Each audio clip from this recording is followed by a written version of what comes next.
Yeah, that's fine. All right. All right. Today we're joined by Kyle Norton. Kyle, really welcome you to the show. Appreciate you joining us today. Yeah, excited to chat. Thanks for having me. Awesome. Now you gave me this intro, and I think it's a high quality one. So I'm going to read this out, and I think it really speaks to who you are, but more importantly, we're going to dive into some really awesome topics today. So Kyle is a Toronto-based B2B SaaS revenue leader with 13 years of sales leadership experience. He is currently the Senior Vice President of Sales at Owner.com, a Palo Alto-based restaurant marketing tech company. Previously, Kyle spent 3 years at Shopify, where he was the head of revenue for retail, point of sale, and then the head of revenue and customer success for Canada. For the 3 years previously to Shopify, he built the sales function at Toronto-based health tech unicorn League. And outside of work, Kyle is passionate about golf, reading, fitness, running, and time with friends and family. So again, Kyle, welcome to the show. Appreciate it. Looking forward to it, Jeff. Yeah, what do you shoot on the golf course, by the way? Good days, low 80s. Not so good days, high 80s. But I have played very little golf with because I got two young kids this year. So I don't know how that would look right Yeah, now. I'm curious when you start to maybe take them out to the golf course. Like, this is really cool. Daddy goes out on these like huge golf courses. I want to try this too. I'm curious what age that starts out. I've got my daughter on the course, just like chipping and putting around, just around a course where we stayed in Palm Springs. She had a moderate interest, but the attention span's not all that long at this age, so it was only a couple minutes. But we're gonna try. We're definitely gonna Yeah, I try. hear you. So speaking about attention spans, I'm always trying to relay that to change management, RevOps, and sales reps. It's always very challenging to get the attention of your entire org and changing those behaviors. Why don't we go into your background a little bit? How did you end up at Owner.com, and what's your mandate over there? Yeah, so my role is sales and partnerships. So BDR, AE, RevOps, enablement, and our partnerships and BD function. How I got here was an interesting story. It was sort of kicking and screaming a little bit. I'm an LP in Go to Market Fund and GTM Fund. We really wanted to get into this round in owner.com. So I spent some time with the CEO to essentially, prove out the value that GTM Fund provides, getting access to our LPs who are all senior go to market operators. We hit it off. GTM Fund got into the round. I stayed on in sort of an advisory capacity, working with Adam over the course of a couple of weeks. And then he proposed to me. He's like, "Hey, I've interviewed, I think it was like 60 or 70 sales leaders at the time." He's like, "You're the guy. Like, would you consider joining full time?" I was having my second kid, and I was like, "Yes, it would be super exciting, but the timing couldn't be worse. Let's park this and come back to it in like September once I've caught my breath."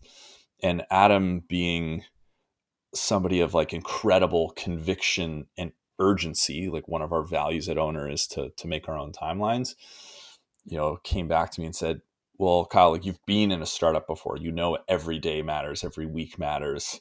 If we need a head of sales, like, we can't wait till September. It's like, now is the time." And that conviction and Adam's conviction in a lot of different places was a big pull for me into the business. I actually said after League that I would never do a Series A startup again. I would never go back early stage just because it's so hard, so chaotic. And I was like, I'll join at a B. Things will be more sorted out. I'll have resources.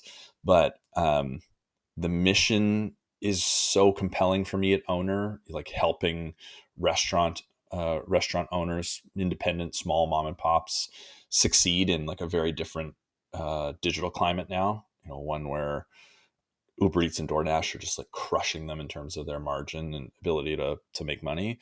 So the mission was really exciting. The founders and the team were super compelling.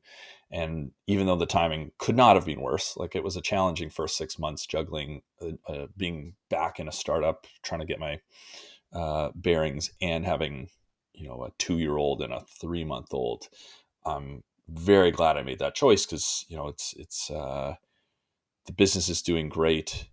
It's a mission I'm deeply am deeply passionate about, and I feel really excited about the future for us. So it was tough, but glad I made that decision, and I didn't, extend that timeline. And credit to Adam for that. Like, his force of will and sense of urgency has, like, that fingerprint is everywhere in the business, and it's actually been one of my most interesting lessons learned being an owner. Just the the sense of operating with urgency and never sticking to somebody else's timelines is a cool lesson that I knew in practice, but had never experienced it to this degree. So, yeah, it's been Yeah, I great. appreciate you sharing that. I think as an SVP of sales, I think you have to appreciate a founder whose also part-time role is to sell the mission of the business. Um, and to be quite frank, it's a mission that I also believe in. During COVID, during the pandemic, restaurants were crushed and had to shift their operations. Those who were well positioned to handle deliveries did pretty well during those years. Like you Hmm. said, they probably got crushed on the back end with the margin. And now you're serving as kind of that digital front end, the window for the restaurant. So, we talked Yeah. about before joining a lot of topics. You strike me as a Renaissance man, and I think you have to be in order to join an A startup and roll up your sleeves and have your finger on the pulse on a number of things. But I'm curious, where you think, artificial intelligence is a big topic that's happening in the marketplace today. How do you see AI fitting, not just in the product set, but also just within internal operations for both go to market and marketing and sales? Yeah. So that's a huge topic. I think we're at a point in time where there's a lot of conversation about AI and less application. The joke I'll make, which you can edit out, is like, it's a little like high school sex. Everybody's talking about it. Everybody thinks everybody else is doing it, but like nobody's really doing it. It's nowhere near as prevalent as you think. And so I think there's a lot of, especially public conversation about how AI is transforming these businesses. But when I sit down and talk to other revenue leaders who I think are really good and forward looking, very few people are actually doing a ton in their business today. There's fits and spurts, and some people are using, Jasper to write emails or Writer, and we've got some stuff in Gong that's pretty cool, but we're just scratching the surface, and so nascent. And I think the challenge for many folks is to figure out, okay, what's the best starting point, and what tooling exists today that's legitimately powerful, that's more than like a cool parlor trick that's like flash in the pan, but then doesn't get the day-to-day adoption. Like, all these companies like, oh, we're going to tell you what to send to what opportunities and write the email and who to do what with how. Like, that is a great vision, but we're not going to be there for a little while. And so our approach has been slightly different. We're using AI internally to lead score, to decide what leads we're routing to what reps, and to enrich our existing database, because there's a much more practical application of that today. And so there's two companies two products that I'm using right now that are worth plugging. One is Replays IQ, and so they're basically call scoring and coaching on top of Gong or whatever transcription service you're using. This is actually the product that I tried to convince Gong and Chorus to build like 6 or 7 years ago, like when I was first evaluating. Oh, you need a scoring like mechanism in here, so every call I can get an output to see, what was the gravitas and tonality, what were the quality of the questions, how engaged was the buyer, and you get a little bit of that from Gong, but nowhere near the detail. And so Replays sits on top of all my call transcripts and scores them by like 122 different criteria. So it could be end of call stuff. Was pricing clear? Did you ask for a clear next step? Did you collaborate with the buyer as to what you should do next? Like, there's really specific sales skills that Replays pulls out and gives us. And so I get all of that information in right now. It's like a big spreadsheet, and it's really practical to coach on.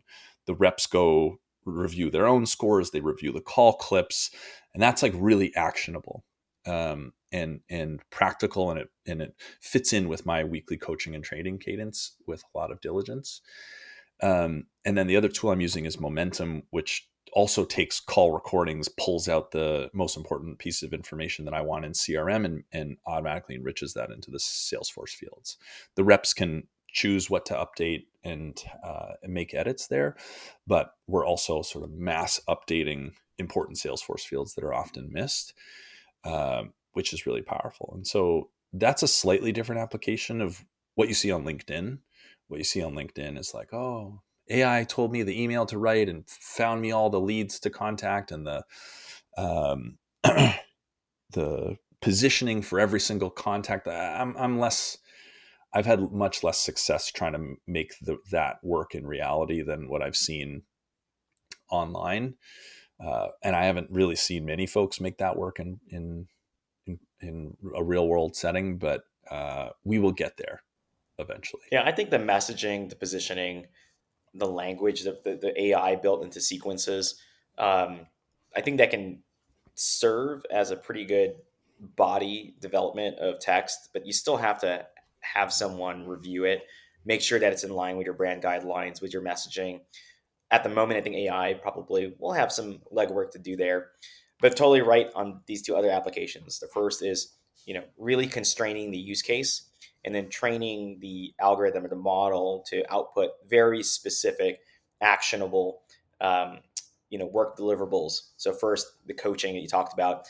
If tonality is important to you, if talk time or open-ended questions versus closed questions, what are the questions that you asked, and what context and what order? I think those are very important things that can be trained into an algorithm. The second piece is Yeah. making sure that the data in your CRM is actionable, truthful, and timely, and that allows you to have a fairly strong pipeline management forecast call, and that allows your sales team to also carve back that time into just editing, Mm-hmm. right? Because sometimes you get this writer's block, like, oh, what's happening in this deal? Okay, well, let me just write FU, follow up, LV, leave voicemail, and you're not really getting a whole lot of context into the deal. Then when you actually have a conversation, you have a sort of recency bias. So in the conversation, you're not even building the context. You might just be writing the last thing that you remembered from the call, but you missed this entire, set of conversation. It's mostly because of memory recall. And so these tools allow you to go back to the beginning of the call and really transcribe it. I think that's super powerful.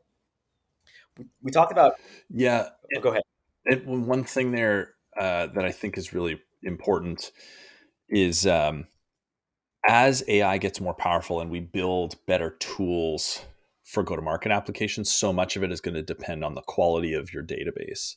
And so we're trying to be really diligent right now using AI to clean up our CRM. So enrich leads and conversations, and extract as much information back into Salesforce with the highest quality possible. Because when we do get to the point where AI is powerful enough to say, all right, we're just going to look at your entire CRM and pick all the best accounts and tell you what to say to those accounts, we could get there in the next couple of years, but it's all going to depend on the quality of the data in there. Obviously, it's garbage in, garbage out. So part of our endeavor right now, especially with Momentum, is to uh, keep our CRM as up to date with as much information of the highest accuracy possible, so that those things are opened up for us over time. I think where AI is today, it's, yeah, I can't remember who coined this term, but it's like the hardest working intern. I'm not going to trust the intern to tell me what accounts to prospect and what to say to them, but I can trust an intern with, specific instructions that are repeatable, that follow a pattern. Like, AI is an incredible pattern recognition tool, and it's a tool that can fill in the blanks really well. Once you start to widen that span of creativity to, like, just go tell me who to prospect to, we start to get way far afield, and there's so many false positives in that it stops being super helpful in my experience, in my personal, like, as we've tried to make it work. Versus if you think about it like your intern, hey, take these accounts and tell me these specific things about these accounts. Okay, look at this set of records and tell me these things about them. Or you start to, as you constrain the instructions, you start to get a lot more value, in my opinion. Like people are like, oh, AI will write your blog post for you. Yeah, they're going to suck. They're going to be just like a regurgitation of the top 3 blog posts on the same topic. You're adding nothing to the discourse. But if you like have specific things that you want the AI to research that will allow you to be more creative in your own writing, great. Intern role versus creative director role or thought expert role. I think the more we can get into this mindset of leveraging the intern, the I better. love that. You'll get more value. So the smartest intern, I think that makes perfect sense. So if we had more, Or the hardest the working hardest intern. working intern, I love It's that. a pretty smart intern. I don't know. Everybody's like, I've tried to study enough prompt engineering, but still it's not always perfect what you get back, but it will work hard. You can give it anything you want and as many iterations and like try that again, do this, do that, do that. Yeah, that's I think the right framing. So if we shift gears to working with your operations team, we talked about the importance of where RevOps fits within an organization. As the SVP of sales, how do you view the challenge of scaling and growing? Leveraging a powerful capability in team like revenue operations. So right now, RevOps reports into me. At Shopify, when I was building the point of sale team, I had my own RevOps team. Then when we reorged, it was shared. At League, it reported into me. Here it does as well. Org structure wise, I think it can be successful in a few different places. I think oftentimes the question is, well, should it report to finance or ops or this or that? It really the best home for RevOps is the person that's going to be the best steward for that individual. So if you're a very operationally savvy revenue leader, then reporting into revenue makes a ton of sense. If you're not and you don't have an interest in RevOps, then that's probably not the right home. So structure wise, that's how it's set up today. What was the second part of the question? I was just thinking about you're talking about organizational structure, which I think is super helpful, and I think it's a partnership between the revenue leader and the revenue operator. I'm curious about where you see what capabilities you need from your RevOps team in order to scale a business. Like right. owner probably has double revenue mandates on it for several years. I'm curious where RevOps fits in that. Yeah. So I have consistently made a very early investment in RevOps. I've been a big believer in its ability to accelerate a business, even in the crazy times where it's like you could have as much headcount as you wanted. We could spend as much money as you could get your hands on. Um, I never really bought into the like, hey, just solve everything through headcount mentality. And RevOps is a way to find a lot of scale. So RevOps is really critical to me. Whenever I'm advising startups or talking to founders, I'm pushing them to make an early investment there because it makes everything better.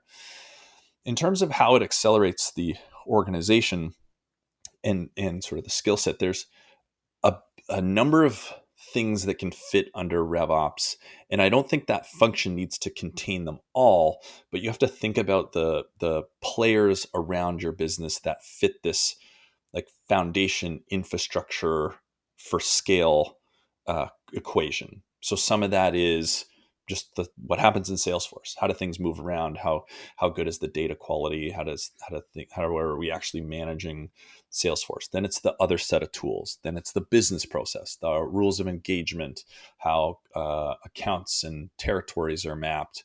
Then there's some form of enablement that's in there. There's other like tools connecting out to Snowflake. Who owns that?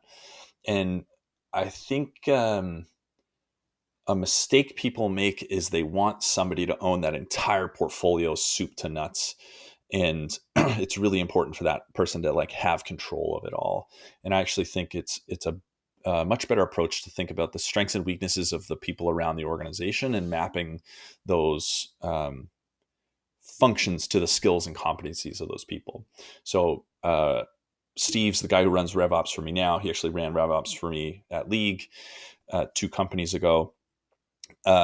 His superpower is like understanding how a rep lives day to day, and how revenue actually comes in the door, so that when he builds tooling or process, it is really rep centric. and the reps get a new thing and it makes them better. And so our engagement and adoption of like new RevOps stuff is way higher than most places.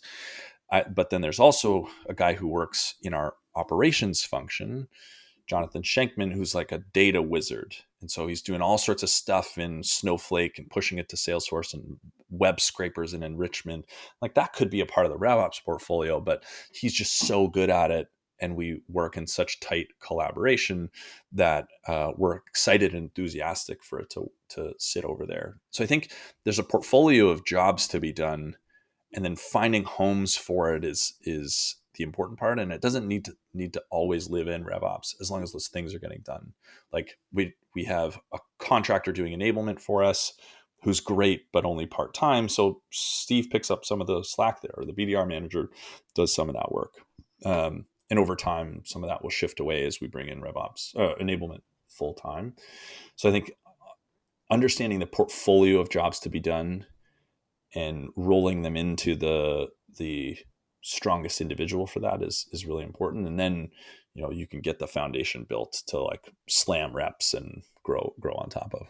Well, much like owner.com, there's a front end and there's always a back end to any process or system. And you have someone working with the reps, making sure that your go to market flow is working really well within your systems. That's the front end piece, right? But on the back end, it's, how are the hamburgers cooked on time and served out the front? Just your data operations. That data integrity allows Yeah. you to target. It allows you to have conversations and prioritize in the right places. And I think it's a really powerful combination, and probably a luxury for a Series A company to have that 1-2 punch. Yeah, for sure. We've intentionally invested in this early, but also just having this individual in the business was a stroke of good fortune. I didn't make that hire.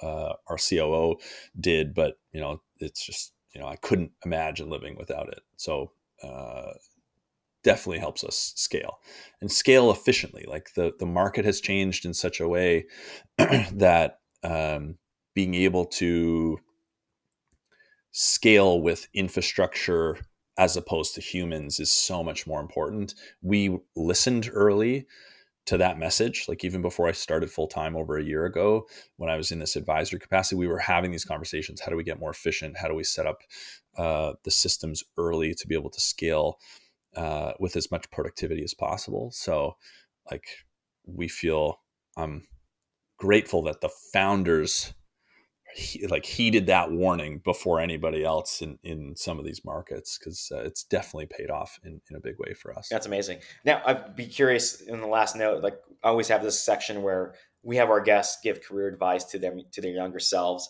I'd be very curious to hear, going back to your days at League or Shopify, what advice would you give your younger self, to help you maybe shave off a year or two of learning and pain, knowing what you know now? So for first time heads of sales, the advice I give a lot that I wish I had was like, learn to disagree the right way. In sales, like we're such competitive people, we're so hard driving that oftentimes we bring that like blunt object mentality internally. And we believe that just like convincing somebody. So this, I wish the book Think Again had been written when I was the first time head of sales, because Adam Grant talks about the differences between sort of the scientist approach, investigating and like exploring ideas, versus the prosecutor, the preacher. I can't remember what his third one is. And I was definitely like the prosecutor, like just arguing and trying to prove my point versus trying to be a lot more collaborative to get to different outcomes. So I think heads of sales need to have some more finesse and like learn to collaborate. I wish I had learn to collaborate better. Like I looking back at some of those decisions, I was actually right. Didn't get my point across, and it cost us. But it wasn't that my insight was off. It was like I just couldn't get people on board. Because I pushed too directly, too hard. People don't like that. another piece of generic advice is like invest in RevOps early. Make that like it's good for this podcast, because I find that making that investment at League gave us like such an upside. We had a really clean sales force. We had like a squeaky clean CRM all through that, all through those years of growth. And it just made such a difference. We understood the business with such detail and granularity. Like that's something I think I did well, that I oftentimes tell other heads of sales. It's like, don't let that tech debt, don't let that CRM debt build up on you, because unwinding it's really hard. And a great RevOps partner, great RevOps leader can accelerate you such a tremendous amount. So I was just looking this up. There's a hierarchy of rethinking styles from Adam Grant. It's a pyramid structure is what I'm looking at. And at the bottom is the cult leader. Then the second layer is the politician. Top of them is the contrarian. And the last two spots are the critical thinker and the scientist. I haven't read this before, so Mm. I'm going to add this one to my book club. Yeah, the politician's the one I missed. Preacher, politician, prosecutor. It's like the styles of disagreeing. So the preacher is just like telling you why his idea is the best. The prosecutor is cross-examining your like what you're saying and proving you wrong line by line. And the politician's more of like the influencer. Oh, I'll trade you this for that. And Adam Grant tries to teach you to think like a scientist, like understand what the point of view is of that other person, think from first principles, collaborate your way to the outcome. It's a really great That's book. so cool. I was a Yeah. camp counselor in undergrad, and we had learned different resolution Mm. techniques. So I think you're talking about like maybe persuasion and style, the personality, and then there's the how, like the specific techniques, like evasion, which is avoidance. There's confrontation, which is my preferred method. Doesn't always work well depending on the setting. There's Mm-hmm. yielding, where someone gets 100 and someone gets 0. There's the win-win. So you get a lot of different archetypes of resolution methods. I think those are super powerful. Hey, Kyle. And I was conflict. Absolutely, absolutely. I misread our interest in being a radical candor business. Radical candor, I don't think always applies. I think yeah, sure, you can. We wanted to be a company that we wanted to be a company where you could disagree openly, but disagreeing openly doesn't always get you what you want. It's a nice thing to say on paper, but there's other ways of messaging that I've come to discover are much more powerful. That's amazing. Hey, Kyle. Thank you. Appreciate you joining the show today. And as always, where can folks who are listening find you? LinkedIn's the best spot. Try to write semi regularly on there. So connect with me if there's like things that you think are interesting topics to hear about from like a head of sales. I'm happy to spin stuff up that is most valuable. I just like putting things out there that are useful for folks. So if there's questions that you're wrestling with that you'd like an opinion on, I'm happy to help one-on-one or write content on it.